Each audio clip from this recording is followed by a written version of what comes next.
And I was there last week, and it was wonderful to talk to people in that part of the world, and so be proud of someone doing such a wonderful job for you. I gotta get myself one of the hats. Here in our home. Let me work on it. I can do that. Put one on me while I'm up there. That'd be good. Thank you. It's a warm up. Thank you. Good to be here. Active politically at the age, very early age. And I appreciate it. Good to see you. before he's a friend of our new VP candidate, Just got elected to the state house in Texas and looking forward to working together. Thank you. I love it. I love it. Ohio, father of 2 children. Ladies and Thank you so gentlemen, much. please welcome Vivek Ramaswamy. Thank you. Good to see you. Thank you. Thank you for the warm welcome. I appreciate it. Thank you, Texas. Love you guys.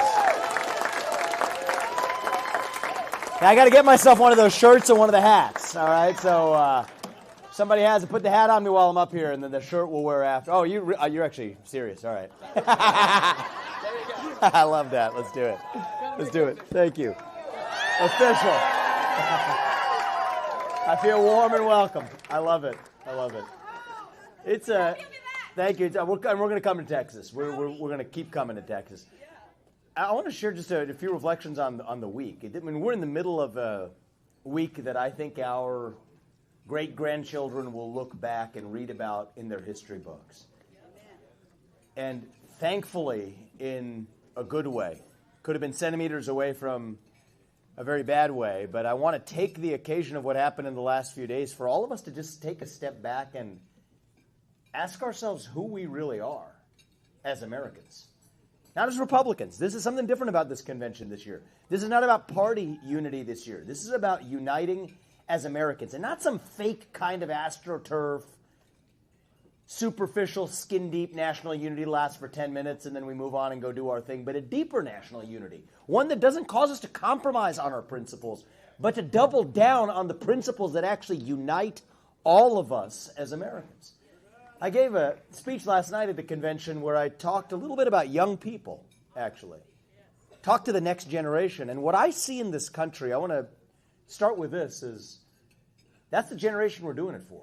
I was the youngest person ever to run for U.S. president as a Republican last year. I was 37 years old when I ran. And I will tell you something about the young people in this country, people in my generation. We're lost. It's not that so many young people, millennials and Gen Z, disagree with what we have to say. It's that they don't know what to believe, but we're hungry to be part of something bigger than ourselves, and yet so many can't even answer what it means to be an American today. The things that used to fill that hunger, we're hungry for a cause, hungry for purpose and meaning and identity, but the things that used to fill that purpose, faith in God, patriotism, belief in your country, hard work, family. Those things have disappeared. And when they disappear, you then have this vacuum in your heart that runs deep. And if you have a vacuum that runs that deep, something is going to fill the void. You can pick your favorite poison. Wokeism, transgenderism, climatism, COVIDism, globalism, anti-Semitism, Zelenskyism, which is a separate topic for another day. It doesn't matter what it is, right? You go to Washington, D.C., I kid you not. I took my son there last June when I was running for president, took him there this June again. There are more transgender flags in Washington, D.C. in the month of June than there are American flags. And the reason is if you don't pledge allegiance to the American flag, you're going to pledge allegiance to a different flag instead. There's actually an old saying from Blaise Pascal. He's a great scientist, but what did he say? There's a hole the size of God in your heart, and God does not fill it. Something else will instead. The same can be said for belief in a nation. And so what does that mean for us? I think we as a Republican Party for a long time, it's easy to criticize the other side. I'm going to engage in a little bit of self-reflection and even a little bit of self-criticism here. Not of anybody else, but even myself. We've spent a lot of time criticizing the other side and criticizing the other side's vision. Race, gender, sexuality, and climate. without actually offering an alternative vision of our own. What do we actually stand for? The individual, family, nation, and God beat race, gender, sexuality, and climate if we have the courage to actually stand for our own values. That's who we are as Republicans. That's who we are as Americans. So we can no longer just be the party that is running from something. We got to be running back to something, running to our vision of what it means to be a citizen of this nation. I'm not some nebulous global citizen fighting climate change somewhere. I'm a citizen of the United States of America, and that means something to me. It gives me my purpose and my grounding. That's what we need to revive for the next generation. So I'm calling on us as a party now. We're done criticizing the radical Biden agenda. Frankly, it's not even going to be Biden, right? He's not even the president of the United States in any real sense of the word. So why bother criticizing a puppet when we realize we're actually up against, what's the point? It's an exercise. Now, a man who belongs in a nursing home is running the country. And it's elder abuse for him. He has some cognitive deficits. The Biden cognitive deficits are the same issue with Kamala Harris. She has her cognitive deficits as well. And you got to understand, I don't say this jokingly. I know it sounds kind of funny. It's actually kind of serious. Their cognitive deficits are not a bug for the people who control them. They're a feature, because that's what allows them to be controlled as reliable puppets. So we're up against a machine here. And I think one of the forks in the road ahead for the conservative movement is this. Do we want to take over that machine and use it for our own good purposes? Do we want to take over the regulatory state and redirect it to advance conservative causes? Or do we want to get in there and actually shut down the regulatory state? And my answer is shut it down. That's the way we're going to get this country back. You want to know the two things we do to save this country? Revive our national identity, pass that vision of our country back to our youth, and revive that sense of identity and pride. And the way we're going to do it is by actually dismantling that deep state. Dismantle the fourth branch of government. Shut down the administrative state. There will be a temptation. And we're going to be successful. I believe we're going to be successful this November. I think we have a historic opportunity to do this, not just by a small margin. We're skating on thin ice. You got to win by a large enough margin that's just that a landslide minus some shenanigans, let's be honest, is still going to be a victory. Okay, too big to rig. That's what we require this November. We can do what Reagan did in 1980, but what comes after that? I think there is going to be a temptation on our side. You see a little bit of this already amongst fellow allies, good people, to say that we want to reshape or reform the regulatory state to help American workers and manufacturers, good goals. But I think we have to resist that temptation. I do not want to replace a left-wing nanny state with a right-wing nanny state. I want to shut down the nanny state. The North Star, keep that in mind. We don't want to reform the administrative state. We want to shut it down. Those are the three words I want everybody to remember. How we save this country when Donald Trump gets into that White House in January next year is we're going to get in there and at long last shut it down. That's how we get this country back. People will ask us, hey, why didn't Donald Trump do this in 2017? He said he was going to drain the swamp. And let's be honest, the swamp is not drained. It festers as viciously as ever. So why? Here's the answer. He didn't have the Supreme Court behind him in the way that he does today. And that credit goes to Trump. He gave us the Supreme Court justices that have handed down the most important cases of our lifetime. So if we're being honest, did we do it in 2017? He had the right vision. He identified the problem better than anybody has in a generation. But he did not have, and we did not have, the toolkit that we now do today. I know we have a pretty patriotic and well-informed audience here. Think about cases like West Virginia versus EPA 2 years ago, which said that most of those federal regulations are actually unconstitutional on the books today. Now think about the overturning of the Chevron doctrine, probably one of the most important cases of our lifetime, just came down this year. So this is a once-in-a-century opportunity. This isn't just an ordinary election. This is a once-in-a-century opportunity to dismantle what Woodrow Wilson began over a century ago, what FDR expanded, and then Lyndon B. Johnson lit on fire with steroids with the Great Society. This is our chance to actually get in there and correct a century's worth of failures that have held this country back, to liberate that true American spirit that our founding fathers envisioned 250 years ago. That will require sacrifice. It's not all going to be honky-dory roses along the way. You want to go in there and actually, I talked last night about the mass deportations of millions of illegals from this country, and I do favor it, and I'm not going to apologize for that. But the real mass deportation that we also need is the mass deportation of 3 million federal bureaucrats out of Washington, D.C. That is how we save this country for the next 250 years. Deport them out of Washington, D.C. to make them citizens who actually earn an honest living in this country. That's how we get this back. Is that going to be easy? No, it's not. Is there going to be some... I'm going to warn you of this right now, because our side has to be ready for this, because the other side is going to come for us, and if we're not ready, we're done. Are there going to be some inconveniences when you shut down the Department of Education and send back the money back to the people? Yeah, there'll be some bumps along the way.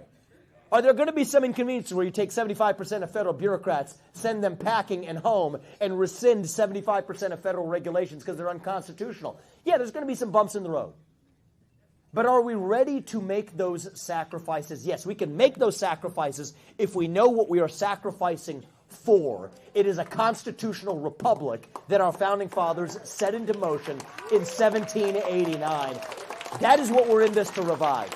Are you ready to make that sacrifice? That's the question. And remember that a year from now, when, there's some sort of, local grant to some school that didn't come back on time. Great, because it moved from the United States of America back to Texas, and we're going to figure that out and get on the other side of it. That's what we got to get ready for. But I'm going to tell you this too. Our founding fathers made a sacrifice. And we talk about them, but we don't often remember the actual sacrifice they made. There were 56 men who signed the Declaration of Independence. What happened to them? 12 of them had their homes ransacked and burned to the ground by the British. 5 of them were captured by the British and tortured until their deaths. 9 of them died in the Revolutionary War. 3 more of them had their own children die in the Revolutionary War. They didn't make the sacrifices for themselves. They did it for us. So we could be here 2.5 centuries later enjoying the blessings of liberty. And when we meet our founding fathers in the afterlife, talk to John James or John Jay or Thomas Jefferson or Alexander Hamilton or George Washington, and they tell us these are the sacrifices we made for this country, and ask you, what sacrifice did you make for yours? We better have a darn good answer ready for them. That's the moment we live in. It's a 1776 moment in this country.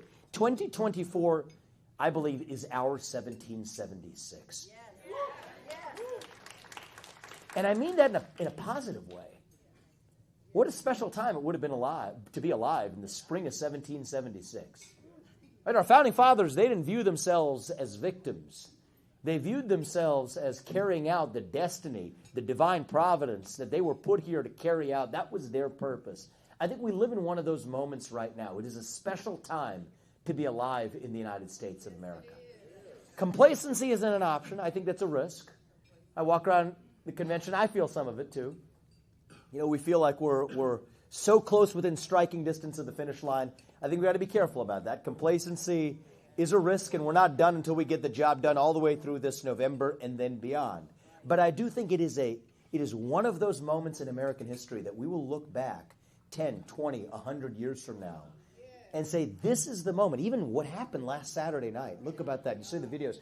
Turned his head one direction. Were it not for that, it was a hair's breadth away from the undoing of this country, and yet God gave us this chance. It's up to us to now step up and actually use it, to seize the opportunity God has given us to save this country once and for all. And if we do, then no, I don't think we have to be this nation in decline. I said this last night. What I see as a country is actually like so many in my generation, a country that's actually still a little young. still going through our own version of our adolescence, figuring out who we're going to be when we grow up. And when you view it that way, it makes sense again, actually. You go through your adolescence, you do some stupid things. I did. Most of us probably did. But we are stronger for it when we get to our adulthood on the other side. So no, I don't think we have to be this nation in decline. I believe we still can be a nation in our ascent. Speaking as somebody who I hope, and I don't take this for granted, I don't take any day for granted. I'm grateful for every day that God gives me on this earth. But I hope, speaking as somebody whose best days in life may still yet be ahead, that I see a country whose best days are still yet ahead of itself too. And I'm asking all of you to save this country. God bless you and your families, and may God bless our United States of America, Texas. I love you guys. I'm going to stay here for a couple minutes more. We'll open this up. We'll take a couple questions. Thank you. Oh, yeah, we got it. We got it. I love it. Let's put this thing on.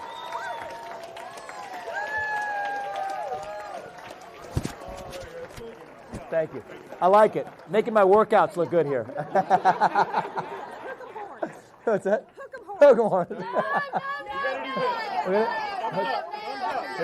Like this. Yeah. Good to see you guys. Thank you for having me. I got to spend more time in Texas. I love it. Thank you guys. Thank you for the warm welcome. Let's take a couple of, what's that? Thank you. I appreciate that. Maybe I should wear these on Fox more, you know? That's good. Yeah. Thank you, man. I'll repeat what you say since there's no mic. Yeah. Nice. Lubbock. Being a fellow Indian American is a very proud moment. Thank you. You ran for president and you were one of our country's top leaders. And I'm going to talk about foreign policy. Okay, we can do that. It's chaos right now. Yeah. So when President Trump does take an oath in 2025, January, how do you perceive how we should proceed with our allies? Sure. So foreign policy, how do you think about the relationship with allies? This has come up a lot. Actually left out one thing is I want to say a word about a courageous friend of mine who has now joined the ticket, J.D. Vance. A lot of people didn't know this. He and I have been friends for over a decade. We used to watch Bengals games. We're both from Southwest Ohio. We used to watch Bengals games in the bar during law school. I didn't even know he was a conservative. I don't think he knew much about my politics either. Turns out we were the two lone conservatives in the class at Yale Law School.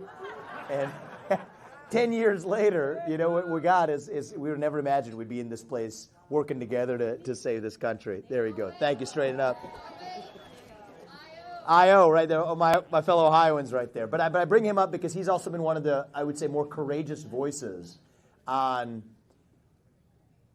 reshaping our direction of where we're going to take the country and America's role in the world. You'll see a lot of people in the press fretting about isolationism or whatever. No, I'm not an isolationist. I don't believe J.D. Trump is. I know Donald Trump certainly is not. But what we are is pro-American realists. And what does that mean is the first and sole moral duty of U.S. leaders is to U.S. citizens. And I don't think that should be controversial. So there's two basic principles of America First. Here's what it means. The people we elect to run the government should be the ones who actually run the government, not unelected bureaucrats. And number two is the sole moral duty they owe is to the citizens of this nation, not any other one. And you know what we failed at? Foreign policy starts with strength at home. We talk about peace through strength. I believe in that. But that strength starts with actual strength at home. We now have an invasion at our own southern border of a scale we have not seen in American history. And we have no business preaching to anybody else if we're not even taking care of our own house right here at home. That's where our foreign policy begins, right here in our homeland. Thank you. We'll go right there and then to you. Thanks, Vivek, and we appreciate you taking on the mantle of honorary Texan today. Yeah, it's my honor. I'm having fun. To destroy the regulatory state. Yes. One of the more important things we have to do is destroy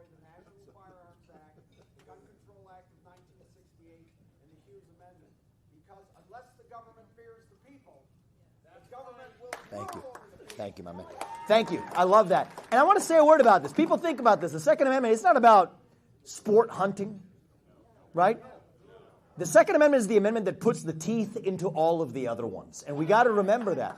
China, Iran, North Korea, I'm not making this up. They offer Bill of Rights that looks a lot like that of the United States of America. In fact, theirs are a lot longer. They say, oh, they only have 10. China has like 100 on their Bill of Rights. But what they don't have is a Second Amendment.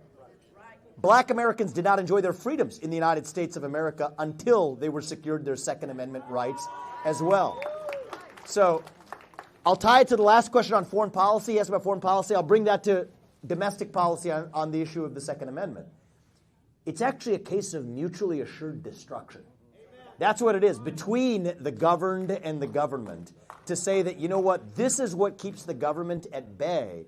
That's what made America great the first time around, and I think it's part of what makes America great again. So thank you. We'll go to you and then to you. Okay. Yep. If JD and Trump are soonly to be elected, there'll be an opening in the U.S. Senate. Yeah. Would you think about being JD's replacement? I haven't gotten that question yet this week. I don't know about that. So I'll tell. Let me say a couple of things. One is, so my background's in business. I'm an entrepreneur by nature. JD and I spoke in 2022 when the Senate seat opened up, and we talked about it, and I decided not to run. And this is before he ran. We were each deciding how we were thinking through everything. So I never thought about running for the U.S. Senate as a home. But I do have to say this, though, is we live in a moment where we have this once-in-a-century opportunity. And I think every one of us has to look ourselves in the mirror and ask ourselves, how are we going to make that sacrifice for our country? So the truth is, I got to keep an open mind to whatever way I'm going to maximize the impact on the country, but I'm going to have a great conversation with President Trump. And one way or another, my top focus is shutting down that administrative state. We will either do it through the executive branch or the legislative branch. We're going to need both to actually get that job done. So thank you for the question, my man. Stay tuned, and we're going to get this. We'll get the job done one big way or another. We'll go right here, and then we'll take two more after that, and then we'll wrap. Vivek, thank you for your inspiring message. Thank you. In my mind, it's important to have a functioning educational system for us to have the informed voters for our democracy and our constitutional republic to function. Yep. So in your mind, what are the top 3 things to reform our education system? Sure. So I want to say a word actually even about tying it to a constitutional republic. People use the word democracy. Actually, we're a constitutional republic. You've got to remember that. And a constitutional republic is comprised of citizens. What does it mean to be a citizen? That's what we've lost in this country. So you go through this exercise, and we sometimes say, well, what does it mean? What do I get? Does it mean I get some sort of entitlement? Does it mean I get some sort of right, even the right to vote? No. Because actually, if you think about it, women were citizens the whole time, but only got their right to vote much further into the American history. Citizenship isn't about what you get. It's about what you give. It's about your duty to your country. So one of the things I've said is I believe every high school senior should have to pass the same civics test that every immigrant has to pass in order to become a voting citizen of this country. You don't value a country that you don't have skin in the game in. And I think this is part of our reforming of our legal immigration system as well. We should select for immigrants not only who can make economic contributions, that's important, but also immigrants who care about and love the United States of America. People like you, right? People who understand and love this country and share our values, and to screen for that, not just in the immigration process, but even in the green card process. So how does that relate to education? Well, I think that a big part of what we've done is the U.S. Department of Education has held local schools hostage by saying you don't get these funds unless you adopt these toxic anti-American ideologies. And by the way, there's schools that teach archery in Oklahoma or otherwise, they're actually denied Department of Education funding. So they both tell you what you can't teach and what you must teach. So the first step is take that $80 billion, return it back to the people so every parent is able to decide for their child where they can get the best possible education and bring back merit where you don't have to apologize for being the best kid in the classroom, but we celebrate success again in the country. We'll go right there, and I'll take one more after. We'll go right there, and then, ma'am, will you get the final word?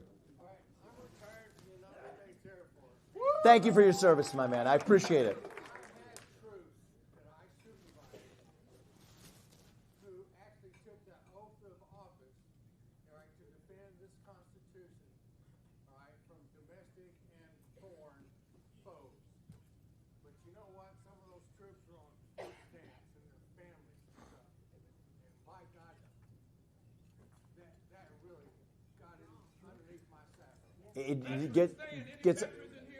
Stand up, the veterans in this room. Celebrate these. Every person who has served this country, we thank you. You stood for this country, and we will stand behind you.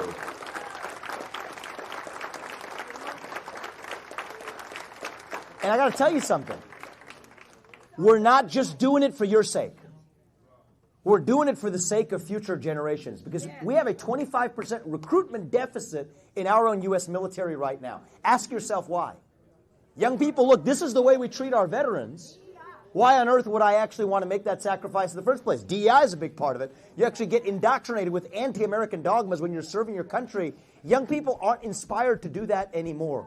So one of the things we need to do, there's basic changes we can make. Think about even decompression buffers. People who leave combat before coming back to civilian life get paid for 6-week, even 2 to 3 month periods. That brings down the rates of PTSD and other mental health disorders. We could be doing that today in a way that we're actually not. Basic workforce and reintegration training. So these are the kinds of things that shouldn't be partisan. Basic changes to the VA. I come from the world of business.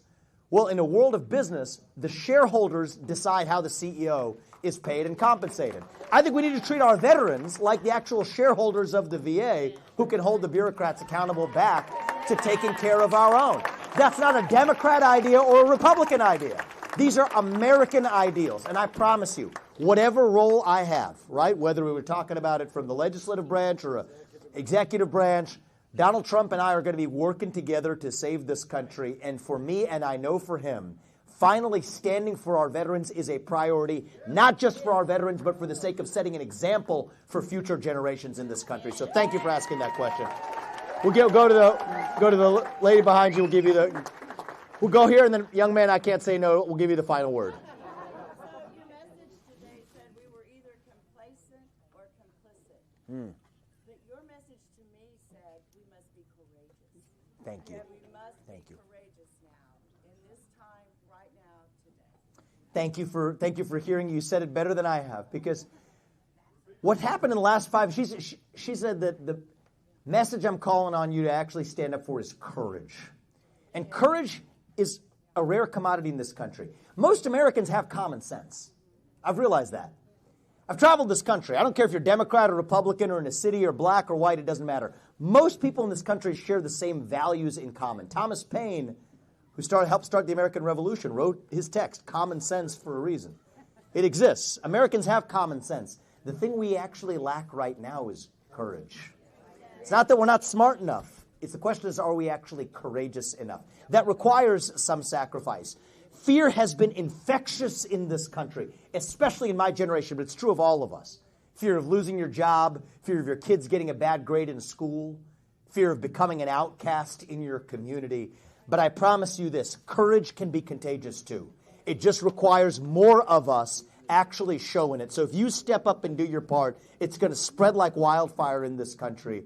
Thank you for saying that the best way to do it is by example. That is what I'm asking every one of you to do. When you go home tonight or after this week, when you actually go home to Texas, to your homes, just look yourself in the mirror and ask yourself, what are my unique God-given gifts? Every one of us in this room has our own unique God-given gifts that nobody else has.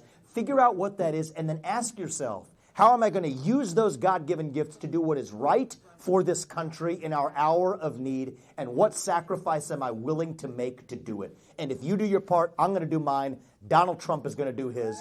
And our best days are going to be ahead of us so we can save the country for this man and his young generation. Tell me your question, man. We'll give you the final word. What would be your advice to young conservatives and constitutionalists entering politics? His advice is, what's your advice to young conservatives who are entering politics and constitutionalists, which I like? We don't use that word. We don't use that word enough. Well, first, the way you're asking that question tells me you're already on the right track and you don't need my advice. But I'm going to give it to you anyway. What's your name? Samuel? Thank you, man. How old are you? 18 years old. And are you voting this election? Are you voting? You're darn right you are. So I'll give you advice that even goes beyond the world of just politics, actually. So I came from the world of business, but I've now entered this new world of our civic side. It applies in both. Two best pieces of advice I could give you as a young person is, one is, it takes about as much effort to do something really small and do it well as it does to do something big and do it well. You're 18 years old. You're going to dedicate your efforts to something. You may as well make it something big. And there's nothing bigger than doing the work of saving this country right now. So that's the first piece of advice I'd give you. And the second piece of advice I'd give you is that whether it's in business or whether it's in volunteer life or philanthropic life or politics, go where the pack isn't going.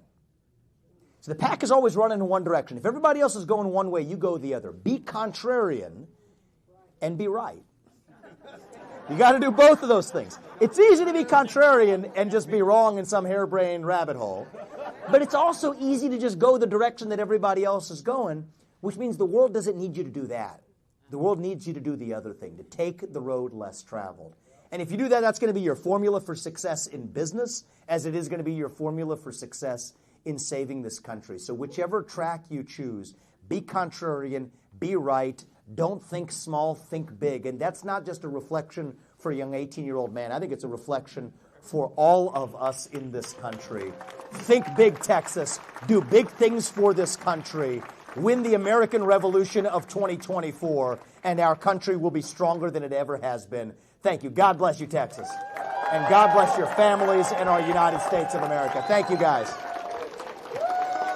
We'll visit you guys. Thank you. Thank you. I'll sign your hat. Thank you so much. And Good to see you. I want a picture with you. Please don't. Good to see you. Thank Just you. love him. Here, take my Thank picture. you. Quick. Vivek, Take my picture. my challenge for it. Bob Thank you. Hall, United States Senator. Thank you. Appreciate you very much. Thank you. So you can't be a Texan unless you have one of those buckles. Love to give you one of those. Thank you, man. Good seeing you. Good seeing you. Thank you. Here's State Representative Wilson. May I have a picture? Yes, love you back, guys. Thank you. Maybe another 2 minutes? Yes, I love it. I love it. Okay, you got to put up Of course we are. to an old lady. Okay. Get my You picture get me. with I him. got you. Thank you for all you do. Thank you. Thank you. Thank you. It's good to be here, guys. Yeah. I'm glad. Can you take a picture? Yes. Electrifying speech last night, too. I appreciate it. I got a picture with you. Sure. Yeah. Let me get in on too. I love it.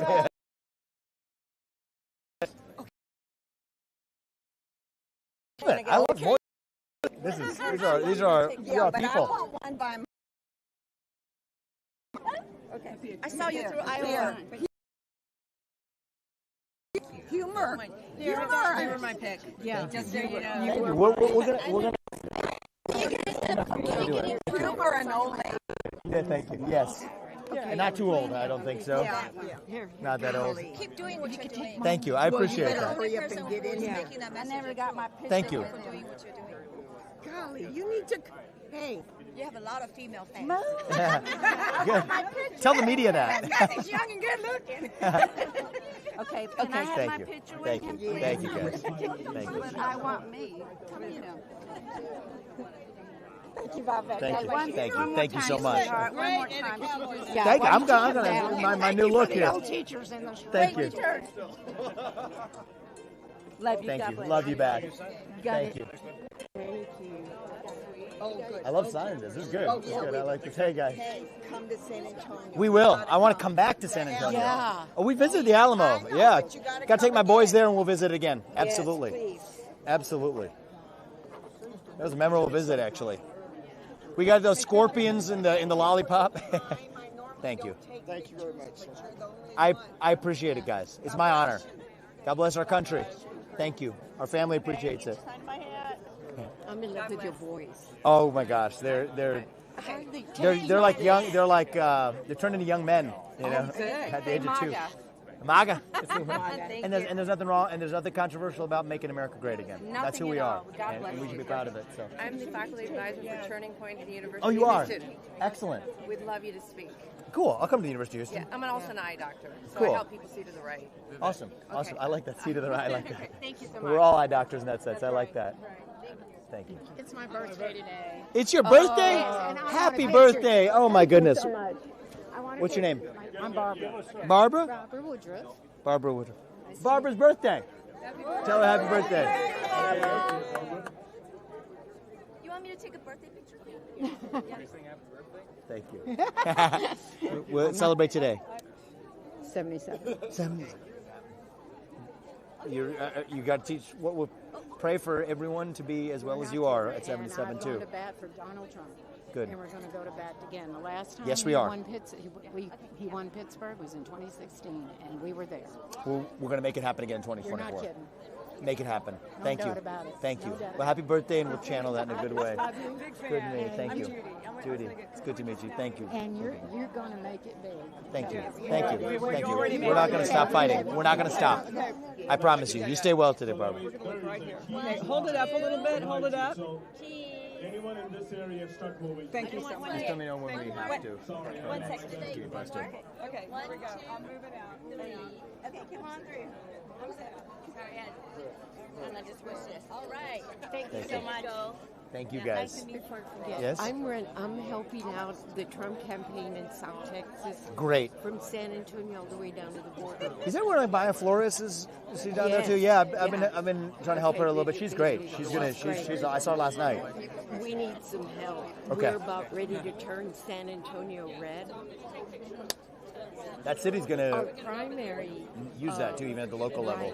Our primary, we had 27,000 more Republicans vote. Maybe let's move to this side. Good. That's everything. That's everything. Thank you. Good luck. I'm rooting for you. Tell Maya I'm counting on her too. I'm helping her, Okay, and we'll help great. President Trump And down there then too. I'd like to have you down there. Thank you. Thank you. Absolutely. All right, let's Good to see you guys. How old are you, man? 25. 25. Good to see you. Can I? Oh, it's right here. I want to make sure we take it with us. Can I take a photo? Is this the same shirt? Nice. We have the shirt, right?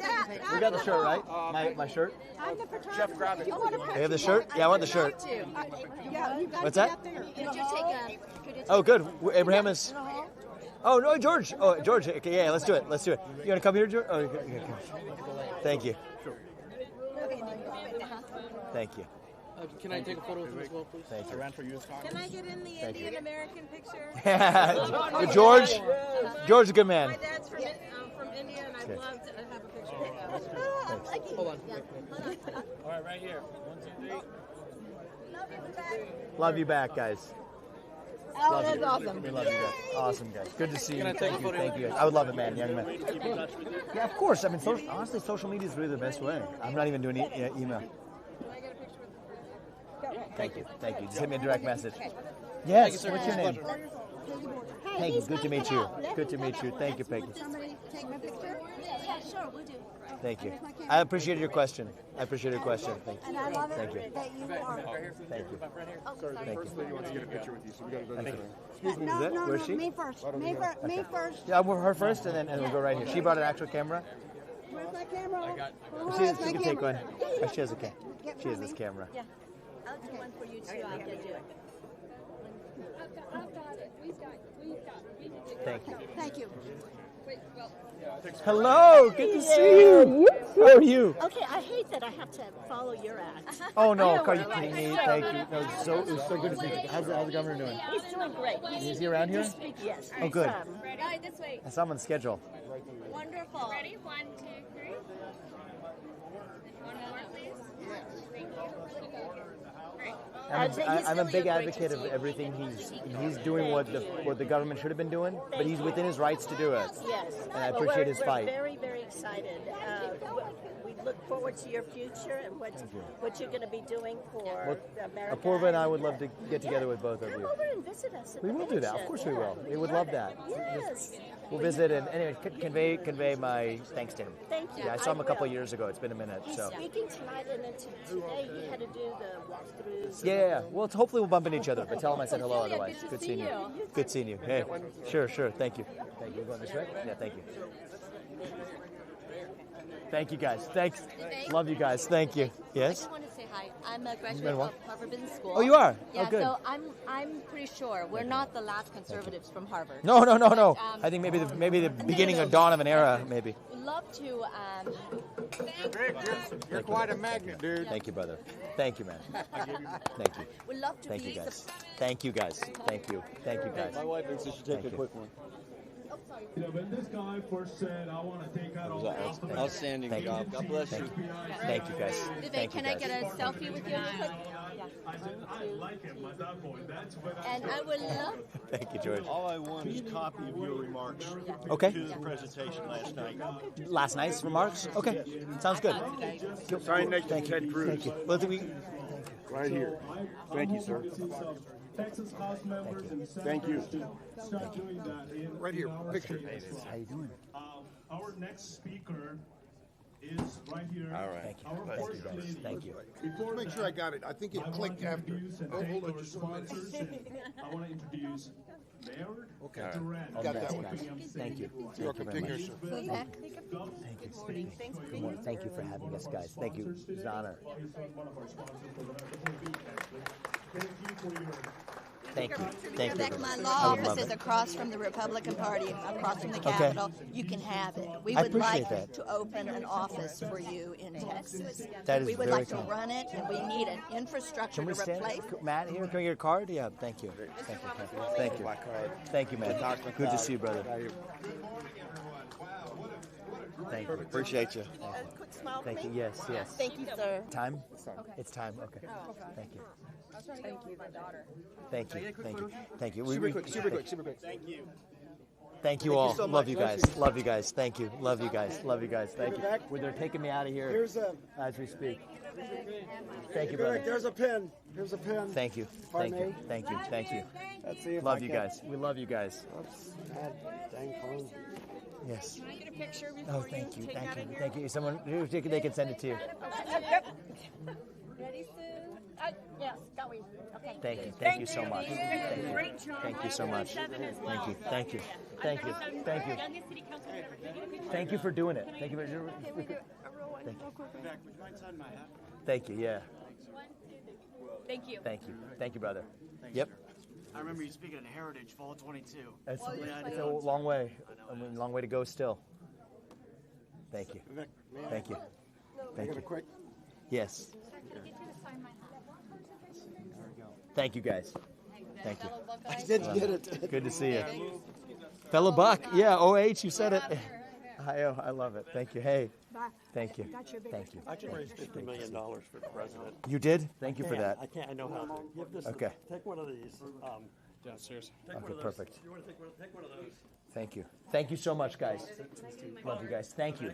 Lincoln Reagan Dinner, South Texas. Okay, awesome. We'll get in touch with the political director team. Yeah, thank you. Thank you. Absolutely. Yeah, they're gonna drag me out of here, I think, right now. Yes. I appreciate it. Okay. Okay. We'll be in touch. Thank you. Thank you, my man. Thank you. Thank you so much. Thank you. Thank you. We still live? I tell everybody thanks for, it was a good discussion. What can we do, what can I do to help lead this effort to restore the American identity in Texas? I want to work with you. Yeah, there's a lot. I mean, that's a long... We talked Matt, last night. You guys talked last night. We're going to be in touch. And be in touch with the guy who we talked to. There's so many people in that room with that energy. We want to channel Does it. that hat fit? We can get you a different size. This is a good hat. I was about to say, It fits well. Yeah, the guy who that was you. That was you who gave it to me? Yeah. Oh, thank you, man. And I appreciate talked to it. you Yeah, last night. perfect. Yeah. I talked to you last night. Similar size. I appreciate that. Thank you so much, guys. Thank you. I love it. Keep helping people see right. I like that. Turning point, turning right. I love that. She's an eye doctor, and she says, I help people see, but I also help them see right. It was funny. Texas, man. Love it. I mean, the energy. Those are our people. Everything's bigger in Texas. Yeah. What do you think of the hat? They got put it on me while I was speaking. Cowboy swag Yeah. is He took it. He took it. Yeah. He took it very literally. And I said, all right, I'll wear it. Yeah. So what'd you think? The shirt was a little tight for the fit, though. Yeah, but it looked good. Yeah, you know, all that working out, you know, made me. Nah, that's a joke. Not enough this week. Barely enough time to sleep. All the weight. Yeah, not much working out this week. That was an amazing event. Yeah, it was a good event. Texas is always, you know, rowdy and big. And Yeah. So where are we going next? Michigan. Michigan. All right. Michigan. All right. We've spent a lot of time in Michigan. We've actually I like that we're going to states where we have spent a lot of time on the ground. North Carolina, Michigan, Texas. We're also going to their delegations here. Iowa, of course. So I think that's good. It sort of builds a connectivity with people where you don't just go through introducing yourself for the first time. You kind of scratch beneath the surface, and I like that a lot. But I think we're late, so why don't we roll? Yep. How late? How late? 10 minutes. Okay. 10 minutes late? Yes, sir. Okay. Not horrific.